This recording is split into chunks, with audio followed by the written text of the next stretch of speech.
Kaibigan, maganda po topic natin ngayon, mga bawal gawin at dapat gawin ng bawat edad. So, edad 20s, 30s, 40s, 50s, 60s, 70s, 80s.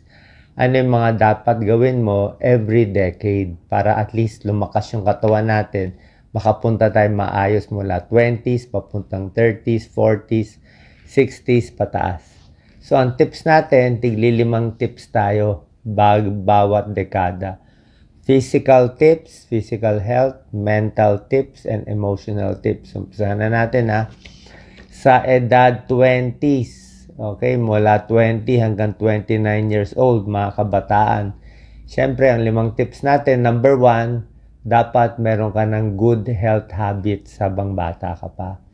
So, tama na ang diet mo, kahit 20s ka pa lang, tama na yung exercise, at sapat na yung tulog. Number 2, sa edad 20s, kailangan mo ng stress reduction. Very stressful maging edad 20. Siyempre, hindi mo pa alam ano gagawin mo. Meron pang mga boyfriend, girlfriend dyan. So, stress ka rin sa mga panahon na yan. Number 3, iwas sa bad behavior. Anong bad behavior? Iwas sa sigarilyo, sa alak, sa droga. Okay? Number 4, develop strength. Sa edad 20s, diyan ka magpapalakas kasi nga, yung muscle na maiipon mo sa edad 20s, yan ang gagamitin mo pag matanda ka na, edad 40, 60. Dapat mag-umpisa ka sa 20s, marami ng muscle para meron ka nang iipunin. Kasi sa pag-edad, lumiliit ang muscle. Okay? Number 5, kailangan mo na rin ng check-up, kahit annual check-up lang. Once a year to the edad 20s ka pa naman Hindi pa naman ganito kalala dapat. Okay? Unless overweight ka o may medical problems ng una. So generally 20s, ganyan lang po. Punta tayo sa edad 30s. Ano nangyayari sa edad 30s? 30 to 39. Yan, may work stress na yan. Nagtatrabaho ka na. Stressful na. Tapos yung pagpapalaki ng pamilya, di ba? Family stress, edad 30s, 30 to 39. So, ito ang 5 tips sa mga edad 30s. Number 1, dapat priority ang tulog.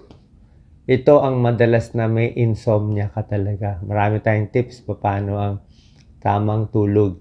Number 2, dito mo papalakasin yung abdominal muscles mo or core muscles.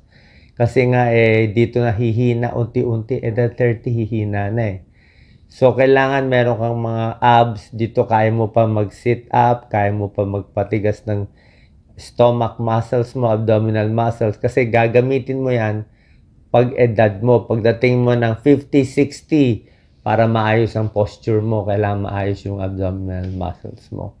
Okay? Number 3, para sa mga edad 30s, prevent chronic diseases. Parating na yung high blood, diabetes, sakit sa puso, cholesterol. So sa 30s, parating na yan. Kaya mag-ingat na. Bawas alat, bawas matataba, bawas sobrang tamis. Number 4 tip sa edad 30s, monitor your diet na. So medyo ingat na sa diet. Hindi na pwede junk food, chichirya at ano pa. Avoid fatty foods. Number 5, work-life balance. Siyempre, itong edad 30s ang may trabaho, pamilya, be happy. Okay? Next, sa edad 40s naman, ano naman mangyari? Sa edad 40s, hihina na metabolism mo Mahina na metabolism. So, kailangan mo aerobic exercise, sports. Yan, kailangan nyo yan. Number 2, kailangan mo rin bone health. Okay, pampatigas ng buto, calcium, vitamin D, di ba? Tapos sabi ko nga, number 1, aerobic sa sports. Number 3, kailangan yung utak papaganahin na. Malakas pa naman ang utak, ang memory sa 40s. Pero pagdating ng 60s kasi, hihina na yan. So, pinapractice na yung utak. Huwag laging mag-calculator, mag-aral ng chess, pero mga pampasharp ng utak. Kailangan may trabaho, may project. Hindi pwede walang laman yung utak natin. Baka mabobo tayo. Okay? Number 4, yan, edad 40s. Ano yung number 4? Sa babae, palapit na tayo sa menopause, di ba? So, may hormonal changes, menopause, may hot flashes. papacheck na sa OB. Yung iba nagme-menopause edad 45, yung iba edad 40, iba edad 52, depende sa iyo. Number 5, ito na, edad 40s, screening for cancer na tayo. Ito yung parating na yung mga sakit, yung mga breast cancer, mammogram, colon cancer, pancreatic, liver cancer, yung mga ibang cancer, di ba? Hindi pa naman, pero kailangan nyo na ng test, mga blood test, tsaka ultrasound ng tiyan, chest x-ray, lung cancer, kung smoker, dyan maglalabasan, edad 40s, 50s. So, nakita nyo, medyo inaagapan natin. Okay, next, edad 50s, dekada 50s. Pag 50s na kayo, taas ang kamay. Okay, si Doc Willie 61 na ngayon habang ginagawa ko tong video. So, edad 50s, kailangan nyo na flexibility and balance. Diba? Edad 50s, medyo matatapilo ka na, mahina na balanse, hindi ka na flexible, hindi mo na maabot yung paa mo. So, diyan ka umpisa na mag-i-stretch. Actually, itong flexibility and balance, edad 30s, inumpisahan na dapat to. 30s, 40s, ito sa 50s. Sa 50s ulit, number 2 is bawas stress sa trabaho. Stress sa buhay. Kasi edad 50s, humihina na ang katawan. Bumabagal na metabolism natin at pati yung utak humihina, puso humihina. Number 3 tip sa edad 50s, improve posture. Yan na laging, kahit ako, kita mo, naka-slouch Kailangan talaga laging remember your posture. Diba? Dapat may taga-remind. Sabihin mo sa mister o kay misis pag nakitang kuba. Kasi pag matanda, nakukuba diba? Kaya ganyan talaga yan, chin tuck. Chin tuck. Ano ito? Chin tuck. Press. Diba? Mag-double chin. Double chin. Okay. So, ito, may konting taba, may konting steroids to, pero mostly taba Tsaka pag tumatanda, ganito, nagsasag. Bumabagsak talaga, tapos nagkakalinya dito. So, yun ang edad. Kasi yung mukha nga natin talaga eye bags at bumabagsak pag nagkakaedad. So, pag edad 50s, improve posture. Number 4, diet. Ito, importante. Edad 50s, bawas na ng pagkain. Bawas rice. Ang protein na itataas. Bawas carbohydrates, kanin, tinapay, mais, bawas na sa rice. Bakit? Edad 50s, dito ka na tumataba Mabagal na yung metabolism mo. So, pag yung kain mo sa edad 50s para sa kain mo dati, tataba ka. And number 5, kailangan socially active. Kasi dito na time ng depression, baka medyo malapit na mag-retire. Ito naman, edad 60s para sa akin at para sa lahat ng kababayan natin. So, pag edad 60s na, dyan na maglalabasan yung high blood. Marami may iba nga, maaga pa, 40s pa lang, may high blood, may diabetes na, cholesterol, kidney, sakit sa puso. So, ano ang limang gagawin natin pag edad 60s? Number 1, papalakasin mo pa rin muscle and joints mo. Pero, swabe na.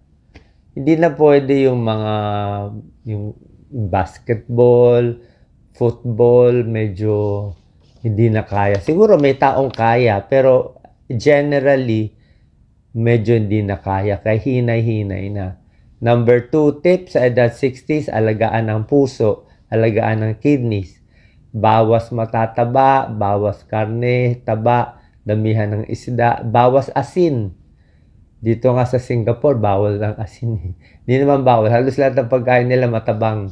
Kasi binabawasan. Marami low salt, low sugar sila. Kaya nga healthy mga tao dito, mahaba ang buhay. I think up to 88 years old ang life expectancy. Sa Pilipinas, 70 years lang life expectancy. Kasi nga dito, bawas alat, bawas asin, bawas taba sa kinakain nila. Gobyerno nagko-control. Number 3, mental health. Mahalaga. Okay, sa edad 60s. Paano magre-retire na, malulungkot na, pag nasa bahay hindi nagtatrabaho, mapupurol. Kaya sabi ko nga, huwag magretiro. Pwede kayo mag-retire sa trabaho nyo, pero gawa pa rin ang gawa. Okay? Number 4, para sa edad 60s, brain exercise. Yung mga games. kahit dama, anong game. Basta pagganahin yung utak, mag-aral ulit, magbasa ng libro, 'di ba? Hindi yung puro nood lang ng comedy sa shorts. Hindi po dapat talaga umaandar, umiisip. Dapat medyo sumasakit ang ulo mo kakaisip. Okay? Mag-calculate ka, 42 times 38, di try mo. So parang gawa ng gawa, maganda nga may trabaho. At siguro maganda kumikita ka rin sa work mo para meron kang incentive. 60s, monitor vision and hearing yan. Pag edad 60s na, babantayan mo yung paningin. Sigurado malabo na yan. Pandinig, humihina na yan. Okay? And lastly, pag edad 70s to 80s, ito na, 70s, 80s, 90s, tuloy-tuloy na to. Stay active pa rin, kahit 70s. Pero, mas hinay-hinay na. May alalay na, baka lakad-lakad, walking na lang, hanggang brisk walking. Wala na masyadong mga jogging, baka hindi na kaya. Nutrition, kailangan natin ay maraming fiber. Kasi constipated na ang 70s, kahit 60s, 50s, nako-constipate na tayo. Humihina na bituka, humihina na yung paggawa ng laway, humihina na yung gastric juice natin, damihan na yung protina, bawas kanin, calcium and vitamin D para sa buto. Calcium, vitamin D, kahit mga edad 50s, lalo na sa kababaihan, calcium and vitamin D. Number 3, sabi ko nga, iwas pagkahulog, osteoporosis, baka matumba. Diba? Mabali yung hip fracture ang nakamamatay, delikado. Pag na-hip fracture, nakahiga na, magkaka-bedsore, hindi nakakain, hihina na, magkakapulmonya. Kaya sabi ko, iwas sa hulog, dapat safe ang bahay. Number 4, tips sa edad 70s pataas, memory loss. Kailangan may kausap araw-araw.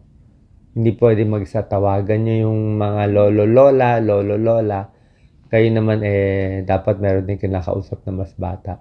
And last tip para sa lahat, stay hydrated. Diba? Kailangan may tubig. Pag edad 60s, 70s, kahit 5 basong tubig, pwede na yun. 5 basong liquid. More water. Pwede naman mga juice at diba? Kung hindi naman mataas ang sugar nyo. Pero mas maganda kung tubig lang.